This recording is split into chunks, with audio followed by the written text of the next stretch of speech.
Hi students, चलो तो આપણું છે પ્રેક્ટિસ પેપર નંબર 3। પહેલામાં આલેખ સમાંતર રેખાઓ દર્શાવે છે, તમારે ગુણોત્તર ચેક કરવાના। પાઈ એ અસમય સંખ્યા છે, સાચી વાત છે। કોઈ રેખા વર્તુળને આ બધું જોતો નથી, તમને આવડશે। ઓકે, ચોથા ઉપર આપણે આવીએ। SN બરાબર આપેલા છે, SN બરાબર છે અને ડી આપણે શોધવાનું છે। तो अँ लखी सके SN बराबर 2n² + 3n। एना पर 1 शोधीशू S1, तो अँ 1 वर्ग 1 + 3 1 एटले अँ मळशे 5। S2 शोधीशू 2 2 वर्ग + 3 અને 2, तो 2 × 2 = 4, 2 × 8 8 ને 6 14 मळ्युं। हवे S1 एटले प्रथम पद A1 અને S2 एटले A2 नहीं, A2 शोधवो पड़े। A2 बराबर S2 - S1। What is S2? 14 - 5 एटले 9। एटले जुओ A1 मळ्या 5 અને A2 मळ्या 9। ओके, प्रथम पद અને બીજું પદ છે, તો એના ઉપરથી આપણને ડી મળશે। ડી એટલે ક્રમિક પદોનો તફાવત A2 - A1, 9 - 5 અને 4, અને સાચી વાત છે ડી 4 અહીંયા આપેલો છે એટલે। ઓકે, થોડુંક સ્પીડમાં લઉં છું। P of x ના શૂન્ય એકબીજાના વ્યસ્ત હોય તો કે શોધો। હવે જ્યારે પણ વ્યસ્ત હોય ને એટલે એક સંબંધ યાદ રાખીશું, A બરાબર C। ઓકે, શૂન્ય એટલે બીજું ચેપ્ટર બહુપદીનું અને ચોથું ચેપ્ટર, આ બંનેમાં સૂત્રો વપરાશે। તો શૂન્ય વ્યસ્ત હોય તો યાદ રાખવું આ, અને વિરોધી હોય તો યાદ રાખવું B બરાબર 0। મેં પહેલાં પણ વાત કરી છે। તો વોટ ઇઝ A? તો અહીંયા સરખાવશો એટલે એ 2 છે, અને C એટલે K, તો K જવાબ આવ્યો 2। છઠ્ઠામાં સાઇન વર્ગ, જ્યારે પણ આવું હોય ત્યારે કોટિકોણ વાપરી દો, એટલે સાઇનનું કોટિકોણ કરશો કોસ।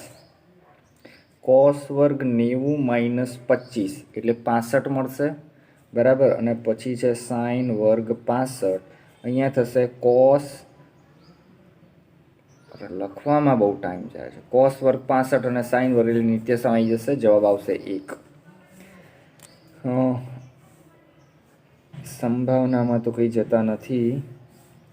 ઉકેલ શોધવાનું સૂત્ર કોણે આપ્યું? તો હા, શ્રીધર આચાર્ય। હમણાં એક આપણે પેપરમાં નામ ક્યારનું જતું રહ્યું, સ્કીપ થઈ ગયું હતું મગજમાંથી। n પદોનો સરવાળો એટલે SN। ઓકે, એ શોધતા આવડશે, હું જવા દઉં છું। પહેલું પદ, તફાવત 2 રાખો, અને 10માં જોઈ લઈએ। 10માં બને ત્યાં સુધી જે સમરૂપ આપી હોય તો આપણને ખબર હોવી જોઈએ। ત્રિકોણ ABC સમરૂપ ત્રિકોણ XYZ, સમરૂપતા જે આપી હોય એ રીતે જ લખવાની, એના ઉપરથી ગુણોત્તર મળશે, કારણ કે બાજુઓના માપ આપ્યા છે। આપણી પાસે જે ગુણોત્તર આપ્યો છે 2AB બરાબર XY, તો આને એવું લખી શકાય AB/XY બરાબર, ધ્યાન રાખજો, AB XY અહીંયા ભાગાકારમાં લઈ જાય। દેટ મીન્સ આ નીચે જતું રહ્યું તો ખાલી જગ્યા થઈ ગઈ 1, અને આ 2 અહીંયાથી અહીંયા જશે। ઓકે, 2 આ બાજુ ગયા અને XY આ બાજુ ગયા, એટલે એક ગુણોત્તર 1:2 છે। બીજી માપ આપ્યું છે BC। ઓકે, તો હું લઉં જે આપ્યો છે ગુણોત્તર આના ઉપરથી, સમરૂપતા ઉપરથી, તો લખી શકાય AB/XY બરાબર, અને BC લઉં તો અહીંયા શું થશે? YZ, BC/YZ। ઓકે, ત્રીજો ગુણોત્તર AC અને XZ નો થશે, એ પણ સમાન થશે। કિંમતો મૂકી દઈએ। AB/XY ની કિંમત કેટલી છે? 1/2। BC ની કિંમત આપી છે 8, અને YZ, YZ, આને આ બાજુ લઈ જાઓ અને આ બાજુ લઈ જાઓ, એટલે તમારો જવાબ આવશે 16। ચલો, એના પછી છે, ક્યાં ગયું જવાબ? 16 છે ને, હશે તો। નાનામાં નાની અવિભાજ્ય એટલે 2, અને વિભાજ્ય એટલે 4, એનો લસા 4 આવશે। સરસ। 12મો વેરાયટી છે n પ્રાકૃતિક સંખ્યાઓનો મધ્યક આટલો હોય તો n શોધો। નવા પેજમાં મારે શોધવું પડશે। મધ્યકનું સૂત્ર, તો મધ્યક બરાબર σxi/n। તો આ અવર્ગીકૃત માહિતીનું સૂત્ર છે। આપણે જનરલી એવું વાપરતા હોઈએ છીએ σfixi/σfi, એ તો વર્ગીકૃત, વર્ગ આપ્યા હોય ત્યારે આ સૂત્ર વાપરવાનું। અવર્ગીકૃત હોય ત્યારે આ સૂત્રનો ઉપયોગ કરીશું। પ્રથમ n પ્રાકૃતિક સંખ્યાઓ એટલે આપણી સંખ્યાઓ કઈ હશે 1 2 3 4 અપ ટુ n નો મધ્યક આપ્યો છે આ સૂત્રનો મધ્યક આપેલો છે 5n ભાગ્યા 8 એટલે આ મધ્યક અહીંયા લખી શકાય 5n ભાગ્યા 8 છે બરાબર સિગ્મા xi એટલે અવલોકન અવલોકનો આ રહ્યા અવલોકનોનો સરવાળો છે તો અહીંયા લખી શકાય 1 + 2 + 3 + અપ ટુ કેટલા n પદોનો સરવાળો અપોન n એટલે અવલોકનોની સંખ્યા તો કેટલી છે તો લાસ્ટ પદ n તો અહીંયા અવલોકનોની સંખ્યા n આવશે હવે શું કરીશું તો અહીંયા 5n ભાગ્યા 8 હવે તમને ખબર છે કે ભાઈ આનો સરવાળો કેટલો થાય 1 + 2 + 3 + અપ ટુ n તો n પદોનો સરવાળો ઓકે તો n પદોનો સરવાળો શોધતા પણ આવડવું જોઈએ તો એ હું અહીંયા ક્યાંક શોધી કાઢું છું 1 + 2 + 3 + અપ ટુ n તો આપણે સૂત્ર વાપરીશું Sn = n/2 a + l l એટલે છેલ્લું પદ આપણી પાસે છે n કેટલી સંખ્યા છે તો n પદ જ છે તો Sn જ રહેશે n/2 જ રહેશે પહેલું પદ 1 રહેશે આ રહ્યું અને છેલ્લું પદ n રહેશે તો સૂત્ર છે n/2 n + 1 એ રીતે જનરલી લખતા હોઈએ છીએ તો આ જે સરવાળો મળ્યો એની જગ્યાએ હું આ વાપરીશ ઓકે સરવાળો શોધવાનો છે તો શું થશે અહીંયા n/2 n + 1 છેદમાં આ n હવે આ જોશો અંશ અને છેદમાં છે આ 2 નીચે આવી જશે થોડુંક હજી ફરીથી લખી દઈએ એટલે કોઈ મિસ્ટેક ના થાય n/2 n + 1 upon n okay આ n કેન્સલ થયા અહીંયા ભાગ ચલાવશો 2 ચોક 8 અથવા તો આ 2 ભાગાકારમાં ગયા એટલે આ ગયા અહીંયા 4 5n/4 = n + 1 ઓકે n ને હું આ બાજુ લઉં છું અથવા 4 ને અહીંયા ગુણી કાઢું છું તો 5n = 4n + 4 બંને સાથે ગુણાશે n ને આ બાજુ લાવું છું તો n = 4 ઓહો જવાબ આવી ગયો ઓકે ચલો સારો દાખલો છે જોઈ લો સૂત્ર ખાસ ધ્યાન રાખવાનું મધ્યક બરાબર સિગ્મા x અવલોકનોનો સરવાળો ભાગ્યા n બધું આ n છે એટલે અમુક લોકો કન્ફ્યુઝન થશે ચલો એના પછી છે વર્તુળની ત્રિજ્યા અને લઘુચાપની લંબાઈ હોય તો સંગત ગુરુચાપની લંબાઈ શોધો આકૃતિ દોરી એટલે ક્લિયર થશે વર્તુળ છે ઓકે એની ત્રિજ્યા છે 7 લઘુચાપની લંબાઈ એટલે ધારો કે આ મારો કોઈ લઘુચાપ છે એની લંબાઈ 10 છે તો ગુરુચાપ આ બનશે એની લંબાઈ શોધો ઓકે તો સૌથી પહેલા પરિઘ શોધી દો 2πr પરિઘ એટલે પૂર્ણ લંબાઈ 2 × 22 7 ગુણ્યા આ છે 7 22 × 2 44 કુલ લંબાઈ 44 છે તો 44 માંથી 10 બાદ કરો એટલે તમને મળશે આ 34 એ ગુરુચાપની લંબાઈ છે બીજ સમાન હોય કે ભિન્ન ઓકે તો તમે વિવેચક d શોધીને કરશો d = b² - 4ac ઓકે જો એની જે શરત છે એના પ્રમાણે જો કે સીધા અહીંયા પૂર્ણ વર્ગ દેખાય છે 3 દુ 6 એટલે પૂર્ણ વર્ગ છે એટલે સમાન હશે પ્રથમ પદ શૂન્ય હોઈ શકે હા કે ના હોઈ શકે બહુકોણની વ્યાખ્યા આપો સરસ છે અનુરૂપ ખૂણા સમાન અને અનુરૂપ બાજુઓનો ગુણોત્તર સમાન ઓકે તો તે બે બહુકોણો એકરૂપ થાય સુસંગત આ ચેક કરી લેવું ના સરસ છે સુસંગત દ્વિચલ સમીકરણ સુસંગત છે તો રેખાઓ કેવી હોય સુસંગત હોય દેટ મીન્સ ઉકેલ મળે ત્યારે એક ઉકેલ મળે કે અનંત ઉકેલ મળે એક ક્યારે મળે છેદતી હોય ત્યારે અનંત ક્યારે મળે સંપાતી હોય ત્યારે પણ અહીંયા બે ઓપ્શનમાં બંને દેખાતા હશે અથવા છે અને છે અથવા દેટ મીન્સ કાં તો છેદતી હોય અથવા સંપાતી કોઈ પણ એક ઓપ્શન હોય તો સુસંગત કહેવાય અને એટલે શું તો બંને હોવી જોઈએ તો એવું જરૂર નથી કોઈ પણ એક હોય તો ચાલે એટલે અથવા વાળો જવાબ આવશે 18મું પણ સારું છે થીટા લેવાનું છે 0 થી મોટો અને 90 થી નાનું 90 નથી લેવાનું 90 થી નાનું લેવાનું છે કયું વિધાન સાચું છે 1/sec θ 1/sec θ હોય તો આપણે ખબર છે કે એનું જે કોટિકોણ થાય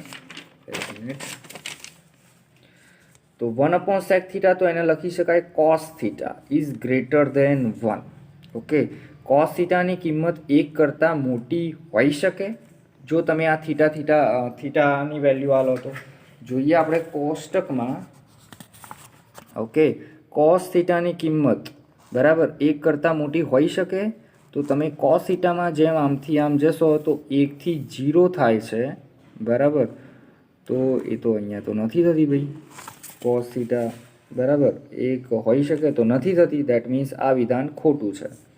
1/sec થીટા બરાબર, તો એને એવું લખી શકાય કોસ થીટા બરાબર 1. કોસ થીટા 1 થઈ શકે છે, તો હા જોયું ભાઈ, કોસ થીટા 1 થઈ શકે છે. કોસ થીટા બરાબર 1 ક્યારે? ખૂણો 0 હોય ત્યારે. ઓકે, તો એ વિધાન સાચું છે. ઓકે, બીજા એ રીતે ચેક કરશો તો તમને જોવા મળશે. તો આપણો જવાબ આવશે આ. 19મો, ત્રિકોણના શિરોબિંદુઓ છે. આમાં બે રીતે થઈ શકે. એક તો અંતર શોધશો AB, BC અને AC. ઓકે, અહીંયા જોશો તો લઘુકોણ અને કાટકોણ પણ છે. જનરલી આવા ત્રિકોણ કાટકોણ જ થશે. જે અંતર શોધો AB, BC અને AC, તો બધાના વર્ગ કરવાના અને કોઈ બે બાજુના વર્ગનો સરવાળો ત્રીજી બાજુ થતો હોય તો પાયથાગોરસ પ્રમાણે કાટકોણ બનશે. બીજી સહેલી રીત છે શોર્ટકટ. તમે અહીંયા જોશો તો આ બિંદુ જોશો, બરાબર. તો 2 એ આમાં પણ છે અને 0 એ આમાં પણ છે, બરાબર. એક્સિયામ એ આનો એક્સિયામ છે અને આ 0. તો આવું થશે તો એ થઈ શકે. ઓકે, આના સિવાય આલેખ દોરીને પણ કરી શકો છો તમે. ઓકે, ચલો આ 0 0 છે તો પહેલું બિંદુ A, B 2 અને 0, x અક્ષ ઉપર હશે, B 2 અને 0, C 2 અને 4, 2 અને 4 એટલે 2 ઉપર જ હશે અને 4 ક્યાંક હશે ઉપર, બરાબર. તો આનાથી કાટકોણ ત્રિકોણ જ બનશે. તો એનાથી પણ કરી શકો છો. 20મું, વિવેચકની કિંમત જાતે શોધી લેવાની. ચલો 21મું સરસ છે. R ત્રિજ્યાવાળા અર્ધગોલક. તો આપણે આવો કંઈક અર્ધગોલક લીધો છે જેની ત્રિજ્યા કેટલી છે R. કોતરીને બનાવેલ શંકુનું મહત્તમ ઘનફળ કેટલું થાય? એમાંથી શંકુ બનાવીએ છીએ અને મહત્તમ એટલે ધારો કે અહીંયા ટોચ ઉપર આપણે અડાડી દઈએ છીએ. ઓકે, તો આનું ઘનફળ કેટલું થાય શંકુનું? તો આપણને ઘનફળનું સૂત્ર ખબર છે, 1/3 પાઈ R સ્ક્વેર H. ઓકે, તો 1/3 પાઈ R ત્રિજ્યા કેટલી છે? તો R જ છે. અને H એની ઊંચાઈ કેટલી થશે? તો આ જોશો તો ત્રિજ્યા R છે એટલે અર્ધગોલકનું આ સમાન થશે એટલે આ પણ ત્રિજ્યા R જેટલું થશે. તો ઊંચાઈ પણ R થશે. જવાબ આવશે 1/3 પાઈ R ઘન. કદાચ આનો જવાબ પાછળ ખોટો છે. જવાબ આવશે 1/3 પાઈ R ઘન. કહા હે 1/3 પાઈ R ઘન. 3 સેમી ત્રિજ્યાવાળા 22મો પણ સરસ છે. 3 સેમી ત્રિજ્યાવાળા, ઓકે, તો આ વર્તુળ છે. 2 સ્પર્શકો આપણા થઈ ગયા સ્પર્શકો. સ્પર્શકો વચ્ચેનો ખૂણો 60 છે. આપણો ત્રિજ્યા હંમેશા ત્રિજ્યા સ્પર્શકને દેખાતું તો નથી, ત્રિજ્યા સ્પર્શકને લંબ હશે. નામ કોઈ આપ્યું નથી, આપી દઈએ P, A, B અને O. સ્પર્શકની લંબાઈ શોધવાની છે. સ્પર્શકની લંબાઈ, દેટ મીન્સ આ કેટલી થાય? ખૂણો આખો આપ્યો છે 60. ચલો તો હું આમ દોરી શકું તો અહીંયા મને ખૂણો મળશે 30. ધ્યાન રાખજો, આખો 60 હતો તો આ 30 મળશે. ત્રિજ્યા આપેલી છે 3 સેમી.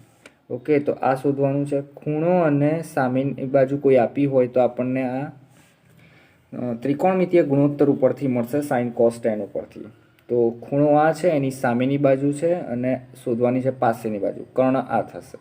ઓકે, તો અહીંયા તમે વાપરી શકશો tan 30 બરાબર જે વાપરીએ છીએ સાપા. tan 30 1/√3, સામેની બાજુ 3 ભાગ્યા પાસેની બાજુ. પાસેની બાજુ ઉપર જશે તો 3√3 જવાબ આવશે. ઓકે, 3√3. અહીંયા કદાચ એવું લાગે છે જો આ રીતે આપ્યું હોય તો કદાચ એમને કર્ણ પૂછવું હશે. કર્ણની કેટલી થાય? એક સૂત્ર છે કે 30ના સામેની બાજુ એ કર્ણ કરતાં અડધી થાય અથવા તો કર્ણ એનાથી ડબલ થાય. આ 3 હોય તો કર્ણ 6 થાય. ઓકે, પણ કંઈ વાંધો નહીં, જવાબ આપણો આ છે.